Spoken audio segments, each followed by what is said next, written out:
بسم اللہ الرحمن الرحیم۔ الحمدللہ رب العالمین، والصلاة والسلام علی خاتم النبیین نبی محتشم صلی اللہ علیہ وسلم سراپائے رحمت، سراپائے جود و صفا کرنا فضالہ بن عمیر بن ملوک لیسی نبی محتشم صلی اللہ علیہ وسلم کے بدترین دشمنوں میں سے تھا۔ فتح مکہ کے موقع پر یوں سمجھیے کہ اسے مجبوراً اسلام لانا، مگر اس کے دل میں حسد، بغض، اناد ختم نہ ہو، اور اس نے نبی کریم صلی اللہ علیہ وسلم شہید کرنے کا منصوبہ، اس کے دل میں خیال پیدا ہوا کہ اگر وہ اپنے ارادے میں کامیاب ہو جاتا ہے تو صحابہ کرام کا عظیم لشکر جو اس وقت مدینے میں موجود تھا اسے نہ چھوڑے گا۔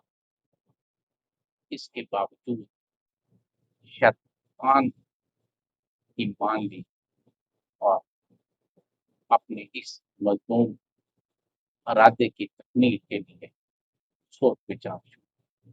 پھر اس کے ذہن میں خیال آیا کہ نبی کریم صلی اللہ علیہ وسلم جب طواف کر رہے ہوں گے اس وقت آپ ایک کم سے کم صحابہ کرام ہوں گے، اور یہ وہ موقع اس نے سوچا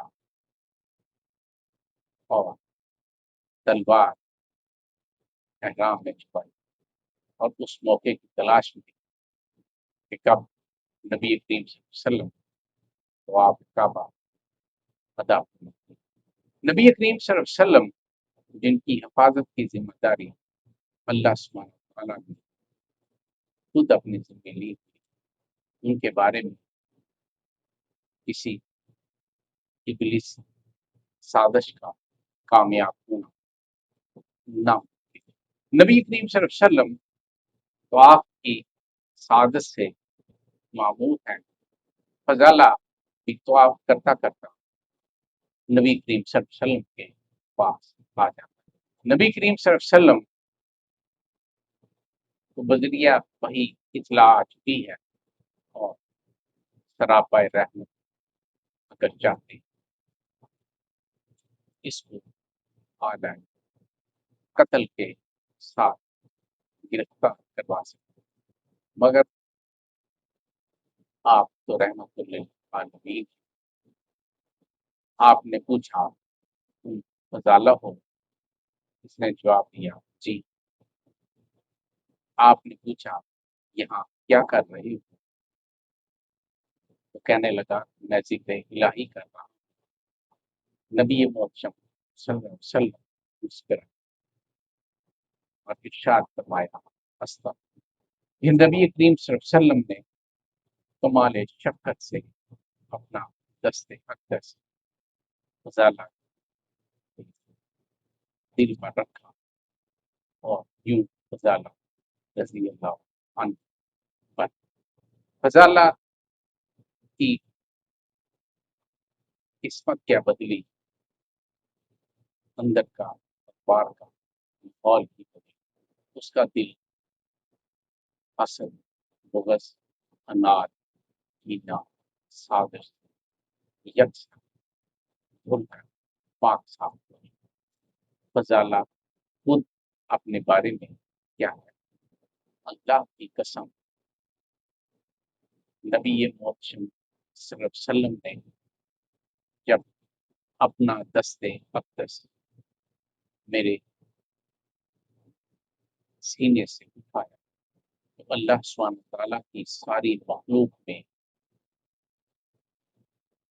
آپ صلی اللہ علیہ وسلم سے بڑھ کر کوئی میرا محبوب نہ تھا۔ اس واقعے کے بعد جب وہ واپس گھر جا رہے تھے، ان کی ایک رینا شناسائی راستے میں آڑے مل بیٹھنے کی دعوت دی۔ حضرت فضالہ رضی اللہ عنہ نے اس پیشکش صرف اس لیے ٹھکرا دیا کہ اللہ سبحانہ تعالیٰ نے نبی موت صلی اللہ علیہ وسلم کے ذریعے ایسی مجلس میں بیٹھنے سے منع کر۔ اگر تو محمد صلی اللہ علیہ وسلم اور ان کی جماعت بت توڑتے ہوئے دیکھ لیتی تو تم پر واضح ہو جاتا کہ اللہ کا دین کتنا خالص ہے، اور شرک کے چہرے پر تاریکی چھا گئی۔ یہ واقعہ اپنی نوعیت کا پہلا واقعہ نہیں۔ نبی کریم صلی اللہ علیہ وسلم جس نے قتل کرنے کی کوشش کی اور نبی کریم صلی اللہ علیہ وسلم کا اس سے آمنا سامنا ہو گیا، وہ جب رخصت ہوا، وہ آپ صلی اللہ علیہ وسلم کی محبت کا اصلی بن کے ماں توفیق کی